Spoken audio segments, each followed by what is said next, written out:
महाभारत काल में लगभग 5,500 वर्ष पहले एक महान आत्मा का अवतरण हुआ जिसे हम भीम पौत्र बर्बरीक के नाम से जानते हैं। महिसागर संगम स्थित गुप्त क्षेत्र में नवदुर्ग गांव की सात्विक और निष्काम तपस्या कर बर्बरीक ने दिव्य बल और 3 तीर व धनुष प्राप्त किए।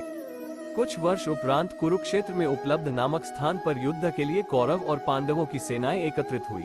युद्ध का शंखनाद होने ही वाला था कि यह वृतांत बर्बरीक को ज्ञात हुआ और उन्होंने माता का आशीर्वाद ले युद्ध भूमि की तरफ प्रस्थान किया। उनका इरादा था कि युद्ध में जो भी हारेगा उसकी सहायता करूंगा। भगवान श्री कृष्ण को जब यह वृतांत ज्ञात हुआ तो उन्होंने सोचा कि ऐसी स्थिति में युद्ध कभी समाप्त नहीं होने वाला। अतः उन्होंने ब्राह्मण का वेश धारण कर बर्बरीक का मार्ग रोककर उनसे पूछा कि आप कहाँ प्रस्थान कर रहे हैं। बर्बरीक ने अपना ध्येय बताया कि वो कुरुक्षेत्र जाकर अपना कर्तव्य निर्वाह करेंगे और इस पर ब्राह्मण रूप में श्री कृष्ण ने उन्हें अपना कौशल दिखाने को कहा। बर्बरीक ने एक ही तीर से पेड़ के सभी पत्तों को भेद दिया सिवाय एक पत्ते के जो श्री कृष्ण ने अपने पैरों के नीचे दबा दिया था। बर्बरीक ने ब्राह्मण रूपी श्री कृष्ण से प्रार्थना की कि वह अपना पैर पत्ते के ऊपर से हटाए वरन आपका पैर घायल हो सकता है। श्री कृष्ण ने अपना पैर हटा लिया व बर्बरीक से एक वरदान मांगा। बर्बरीक ने कहा है यजमान आप जो चाहे मांग सकते हैं, मैं वचन का पूर्ण पालन करूंगा। ब्राह्मण रूपी श्री कृष्ण ने शीश दान मांगा। ये सुनकर बर्बरीक तनिक भी विचलित नहीं हुए, परंतु उन्होंने श्री कृष्ण को अपने वास्तविक रूप में दर्शन देने की बात की क्योंकि कोई भी साधारण व्यक्ति ये दान नहीं मांग सकता। तब श्री कृष्ण अपने वास्तविक रूप में प्रकट हुए।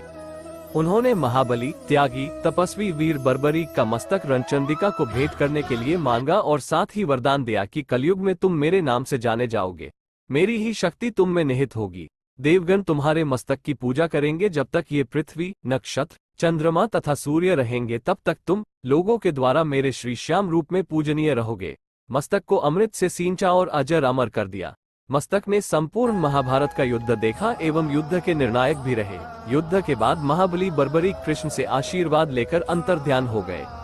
बहुत समय बाद कलयुग का प्रसार बढ़ते ही भगवान श्याम के वरदान से भक्तों का उद्धार करने के लिए वो खाटू में चमत्कारी रूप से प्रकट हुए।